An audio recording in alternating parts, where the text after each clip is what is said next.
everyone. My name is Ngozi Nkoji, and welcome to day one of the Voiceover Conference, the second ever Voiceover Conference. I first of all want to say a massive well done to the organizers for putting this together because, according to them, VOs are overlooked. But I don't have a lot of time, so I just wanted to lend my knowledge of what I know about the industry and what I know about VOs coming from the point of view of marketing. And the question or the topic is how to boost public engagement and increase your revenue as a voiceover artist.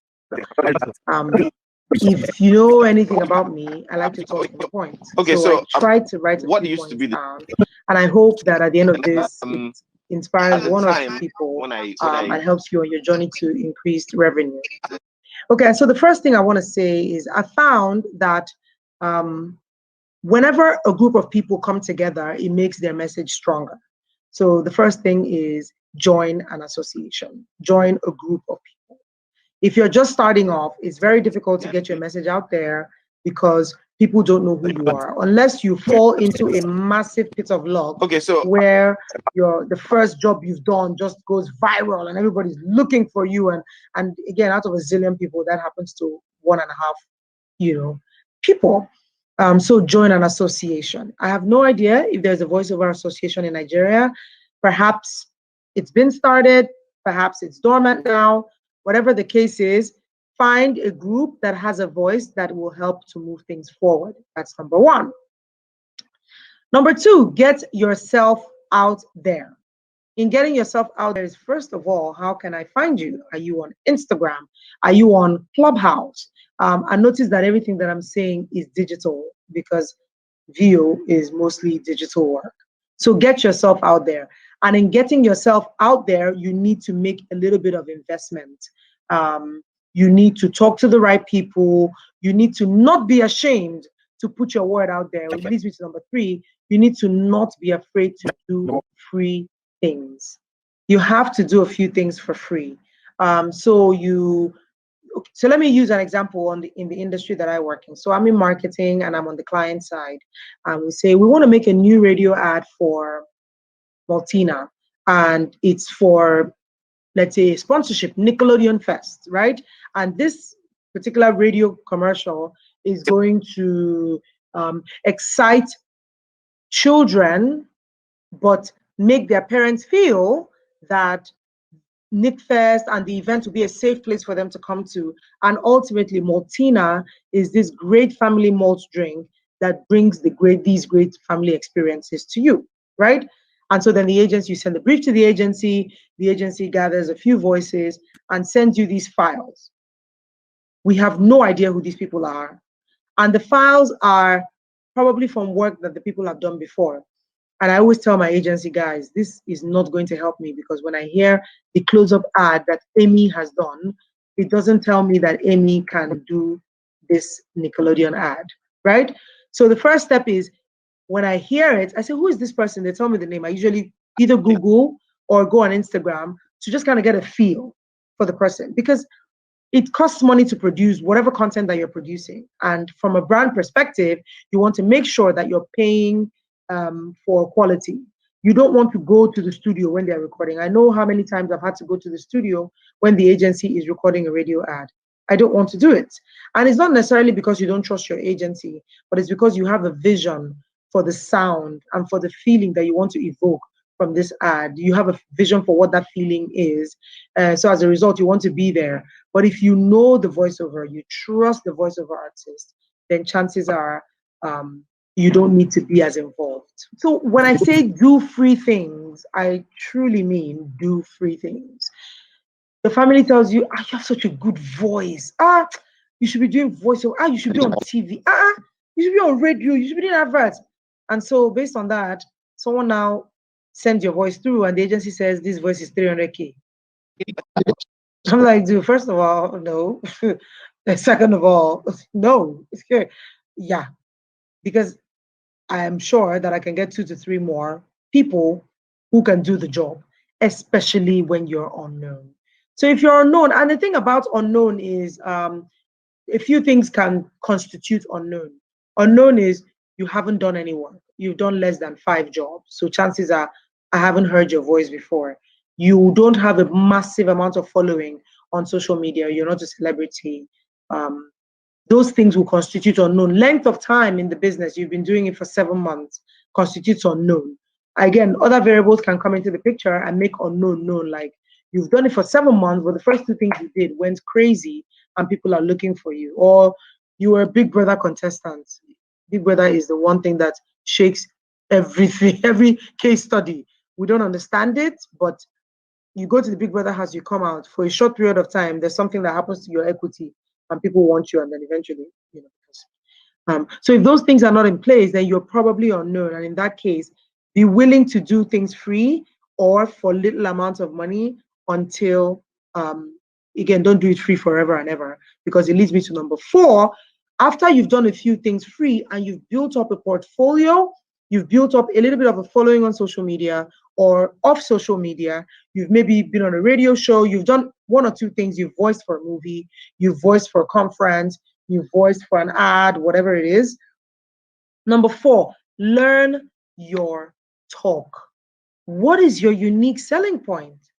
And if you've done any kind of marketing or you've heard the USP, God, it's probably the most abused word in marketing or phrase in marketing, but it is probably the most important thing in any part of marketing and in any part of life. Your unique selling point is why you. So when I think about this is CNN, which is James Earl Jones, that baritone, that deep, deep, intense baritone is what made him what's the word now? Just sexy for CNN, right? And after that became a sting and a soundbite that they used for a long time, it made sense that for the CNN brand, that soundbite stayed. So if your voice is strong enough to make a soundbite, I think you do the right contract, that is payday. So learn your talk. Talk like that. One thing, and let me digress a little bit. I don't like radio. So don't get me wrong. I love listening to radio. Classic FM 97.3, my favorite radio station by a mile, simply because I'm an old head and I like oldies and they literally play every song I know.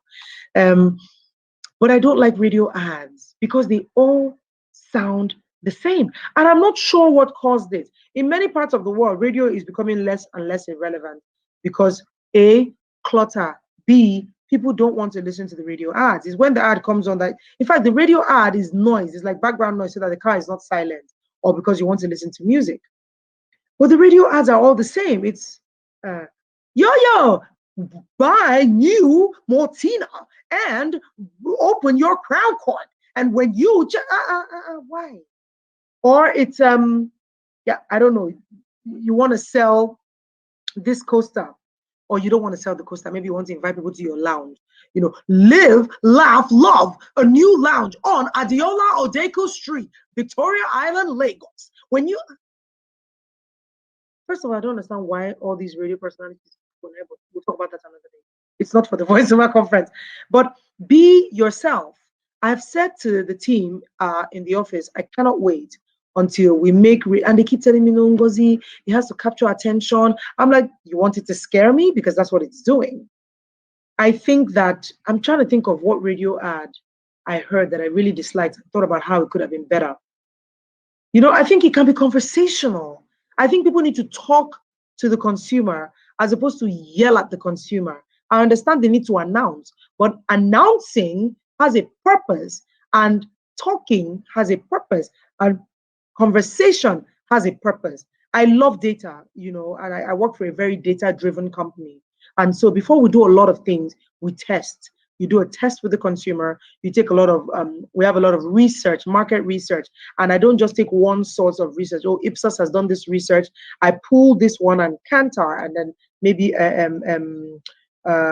another research agency. And you put the 3 of them together and think, can I draw parallels from the information that I'm getting from these guys to use it to form a conclusion that can help me in achieving the results I want to achieve. So especially in creating marketing communication, we pull research together, draw conclusions, and say, okay, I think this is the consumer insight. So for example, I'm a company that's selling coasters, right? And but people, Nigeria, you have to use coasters because if you put your drink, if you don't put your drink on a coaster, it will damage your table and la la la la la. But then we, through research and through consumer outings and going to bars and what we call consumer safaris, we find that of course in Nigeria, especially in the beer parlors, coasters are used to cover your drink so that you can avoid, so that flies don't go into your drink. And it's a very unique thing for this market and certain third world markets. Coasters, if they're paper coasters, are used to make notes. People hardly use coasters for the purpose that they're used for unless you go to a high-end outlet or a nice restaurant or a nice bar. So the question then becomes, if you're making radio communication for Wazobia FM or a radio station in the East, Galaxy FM or something in the West, what kind of voiceover artist are you looking for that particular coaster commercial? Versus if you want to talk about a promotion that you're doing in, 4 Points or Bar or wherever in Abuja, like a high-end outlet, what kind of voiceover are you looking for? So learn your talk. Chances are, at least from experience, a voiceover can be diverse, can do multiple things, but you will always hear that they struggle with one or two. This is based on experience, and this is based on the things that I have seen. Data has also shown us that consumers are very emotive. They want to get the emotion that is coming from the piece of work that you're doing. So if you're making a video, so if you think about a movie, cartoons, that is just massive, massive voiceover work. All the animation studios, the big ones, of course. In Nigeria, animation has not really become a thing, but I think Anaco, they've been doing some really solid animation, but animation hasn't become a big thing for us in Nigeria. But I think animated films have solid voiceover work. And by the time I see the actors, when they do like the behind the scenes, and I see the actors who have voiced certain characters, I'm like, oh my God, I see it. I almost feel like the character looks like the actor because they have casted so well for that character in the voiceover that they've received. So I don't remember the movie, but I think it was Adam Sandler that was the voiceover. And when I saw him, I'm like, dude, this is you. You look like this character.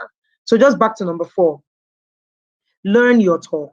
You need to have a unique selling point. I would love to get on the IG or Twitter page or whatever of a certain voiceover that I research, and the person says, I will bring the comic relief out of your script. For example, there are people that you write a script and the script has a little bit of fun in it, and the person gets there and says, now last, I beg oh, Naija no dey carry last though.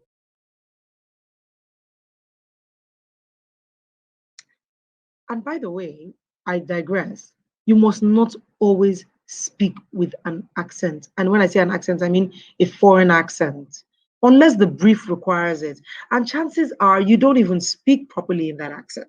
I don't know why we feel the need for, and sorry, voiceovers, I don't know why people feel the need to always try to put on a foreign accent. And it's when you get to all these like 4-syllable words that you catch the person out. Visit the Plateau Zoo in Jos, Nigeria, a beautiful zoo with hippopotamus. You see, but if you speak properly, you say hippopotamus, and it's okay because you're Nigerian and you have a Nigerian accent. So if it's possible to speak with your accent and speak it clearly, fine. However, if the brief defines something else, then go ahead. Sorry, I keep digressing. So that was number 4. Learn your talk. What is your USP? I would love that if I meet someone and they say, oh, because you meet Kule, I'm like, oh, hi, Kule, how are you? Good. Oh, what's up? So, what do you do? As a matter of small talk, because that's what we all do. And Kule says, voiceover artist. I'm like, ooh. Or he says, I'm a voiceover artist. I'm like, wow, I wouldn't have expected that voice from you. And the person goes on to already sell him or herself. For me, that is solid. So wherever you go, Learn your talk and walk your talk. And number 5, now that all this has been done, so you've joined the VO association, you have a stronger force of people working together in the event that there's, you from that association, you can find out how much people are charging, the people that are on your level, how much are they charging. Celebrities, sometimes you want a celebrity. Like, if I'm making a campaign where someone says you are doing well, I will look for Macaroni. I think that's his name. Yes. So this association helps you understand market realities. What are people charging in the industry? What are people willing to pay? What agencies are helping people with voiceover work, and maybe even other jobs that are available, and maybe even conferences like these, where you can get more information about what brands are looking for in voiceover artists. Number 2, get yourself out there. First of all, build a brand. Put your name on it. Put your face on it. Tell people that you do it. Make an Instagram handle, make a Twitter handle, Clubhouse, whatever platform you can get yourself on. MC work, I think, is quite close to voiceover. Just do something so that people can hear your voice, and don't charge yet. Guys, I can't tell you how important this is. I've worked with so many people where the first 2 to 3 jobs, they said, no, let me just do it. I really want to get myself out there. The fourth time, they're like, Ngozi, call that guy. He doesn't charge. I'm like, we're not going to do that. You're going to pay him. Because are you joking? If you call him now, you can't pay him, or because we've now heard you. However, again, if you come through the agency, our agency will pay you 50K. So when I say do it free doesn't have to be 0. It can also be minimal, is what I mean. And then number 4, learn your talk. What is your talk? Ngozi, maybe I can do voiceover, but I'm not interested, because the one time I heard my voice, like, I have a YouTube channel, the NG Show. I haven't done it in a while, but when I talk and you can see my face, I feel better, because I think that my strength is in my facial expressions. But if I talk and I hear my voice without my face, like on radio or on podcasts, I don't like it. So I don't think that I might be a solid voiceover. So because you know that you're a voiceover, and because maybe you believe that you can be a solid voiceover, learn your talk, perfect your craft. I don't know, do voice exercises. So my voice is not a voiceover voice. I think I even have a bit of rasp. Maybe someone hears it someday and say, Ngozi, come and do this thing, la la la la, and then that's a different conversation. But please learn your talk. What is your USP? What is the one thing that if I say I'm going to call Ifedayo for this job, oh, you guys call so and so person? Why? I heard him. He's the one that narrated Multina Dance or Good Ultimate Search. He's the one that narrated that MTM Project Fame. I like the softness in his voice, and I need that kind of voice for this. And that's because that person has done something before. In the event that you've not done something, what is your niche? Oh, I can sell. The way I sell food is, I talk about food like it's romance. But give us a unique selling point. It leads me to number 5. And number 5, like I said, is charge. When you get to a certain level, do not be afraid to ask for what you are worth. Research, ask questions. If you have contacts in the industry, call them. Say, hey, I'm working on this thing and I've put something together. This agency called me and they're saying 100K, and the person is saying, no. Pass up on that. Let people know that you've passed up. Again, the challenge, I think, is I don't know if voiceover artists do it full time or if they have a side hustle, because some people say, pass up what? Don't I need to pay my bills? And this person cannot pay my bills.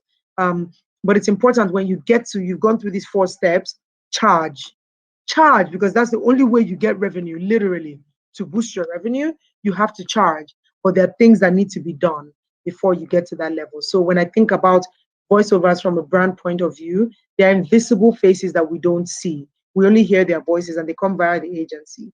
But if your name has come up more than once and we've heard a voice that we like, chances are we'll remember that voice for future work. So I'm not sure. I think that's everything that I have. Thank you very much for listening, and enjoy the rest of the conference. My name is Ngozi. Thank you. Bye.